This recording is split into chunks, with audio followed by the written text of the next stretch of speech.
हरे कृष्णा दोस्तों, निर्जला एकादशी की आप सबको ढेर सारी शुभकामनाएं। इस बार निर्जला एकादशी 31 मई 2023 वार बुधवार को मनाई जाएगी।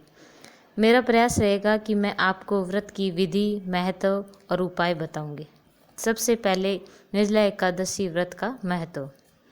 इसे पांडवा एकादशी या भीमा एकादशी भी कहा जाता है।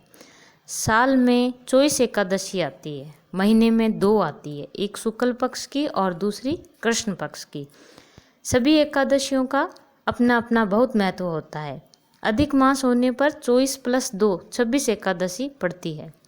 व्यास देव जी कहते हैं कि निर्जला एकादशी व्रत का पालन सभी को करना चाहिए। सारे साल की एकादशियों का लाभ तो मिलता ही है इस व्रत को करने से, अपितु सारे पाप उसके नष्ट हो जाते हैं। ये जो कलयुग का युग है, ये कपट का युग है। इसमें भक्ति सिर्फ नाम मात्र की होती है। तो निर्जला एकादशी व्रत पालन करने से कृष्ण भगवान की भक्ति प्राप्त होती है।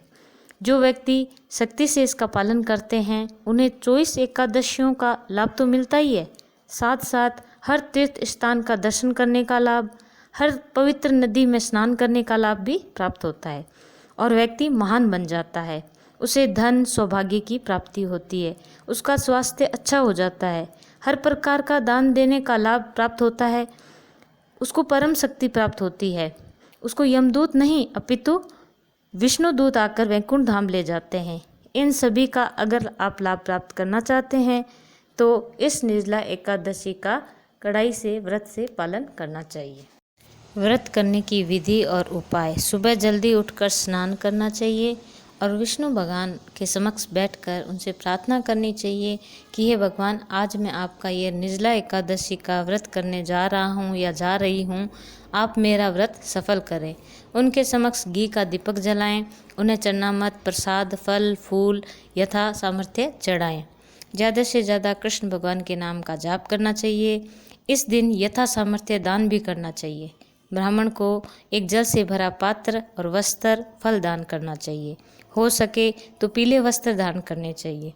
तुलसी जी विष्णु भगवान को बहुत प्रिय है, तो हमें उनकी भी पूजा करनी चाहिए। सुबह शाम उनके सामने घी का दीपक जलाना चाहिए। और एक बात, इस दिन तुलसी रानी को छूना नहीं चाहिए और ना ही जल देना चाहिए, क्योंकि वे भी एकादशी व्रत का पालन करती हैं। विष्णु भगवान को तुलसी पत्र अर्पण करना चाहिए, जिसके लिए आप एकादशी से एक दिन पहले पत्र तोड़कर साफ पात्र में सहज कर रख सकते हैं। अगर आपने चरणामृत में एक तुलसी पत्र डालकर विष्णु भगवान को अर्पित कर दिया तो हमारी पूजा की विधि सफल हो जाती है। पूजा करने के बाद आपको व्रत की कथा सुननी चाहिए। जैसा कि सभी जानते हैं, इस दिन अन्न खाना वर्जित होता है, उसी तरह निर्जला एकादशी पर पानी पीना भी वर्जित होता है। हो सके तो आज का दिन सारे कार्यों से छुट्टी लेकर सारे दिन भगवान विष्णु का ध्यान करना चाहिए, उनका नाम जपना चाहिए। हरे कृष्ण कृष्ण कृष्ण हरे हरे, हरे राम राम राम हरे हरे।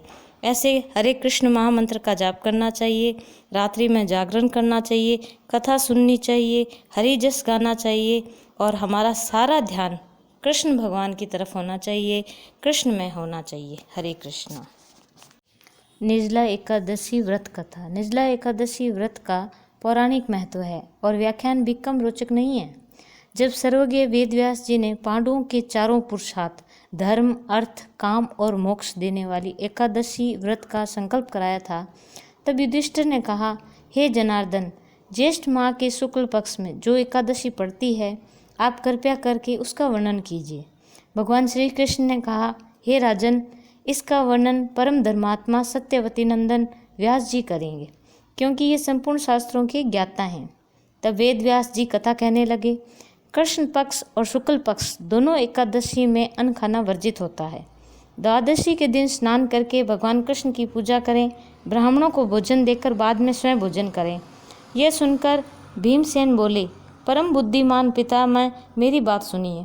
राजा युधिष्ठिर, माता कुंती और सारा परिवार मुझे एकादशी को भोजन करने से मना करते हैं और परंतु मुझे भूख नहीं सही जाती है। तब व्यास जी ने कहा, यदि तुम नरक नहीं जाना चाहते, स्वर्गलोक जाना चाहते हो, तो एकादशियों पर भोजन नहीं करना चाहिए। तब भीम बोले, मैं एक समय खाना खाकर भी व्रत नहीं कर सकता, तो पूरे दिन बिना भोजन कैसे रह सकता हूँ। मेरे पेट में वक्र नामक अग्नि लगी रहती है।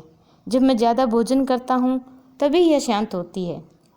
इसलिए हे मुनिवर, पूरे वर्ष भर में केवल एक ही उपवास मैं कर सकता हूँ, जिससे मुझे स्वर्ग की प्राप्ति हो जाए तथा जिसके करने से मैं कल्याण का भागी हो सकूँ। ऐसा कोई एक व्रत आप मुझे बताइए, तो मैं उसका सही प्रकार से पालन करूँगा। तब व्यास जी ने कहा, ज्येष्ठ मास के शुक्ल पक्ष में जो एकादशी है उसका यत्नपूर्वक निर्जल व्रत करो। वर्ष भर में जितनी एकादशियाँ आती है उन सब का फल निर्जला एकादशी के पालन मात्र से मनुष्य प्राप्त कर लेता है। अतः निर्जला एकादशी को पूर्ण यत्न करके उपवास और श्री हरि विष्णु का ध्यान करना चाहिए, पूजन करनी चाहिए। बोलो हरे कृष्ण भगवान की, निर्जला एकादशी व्रत की जय।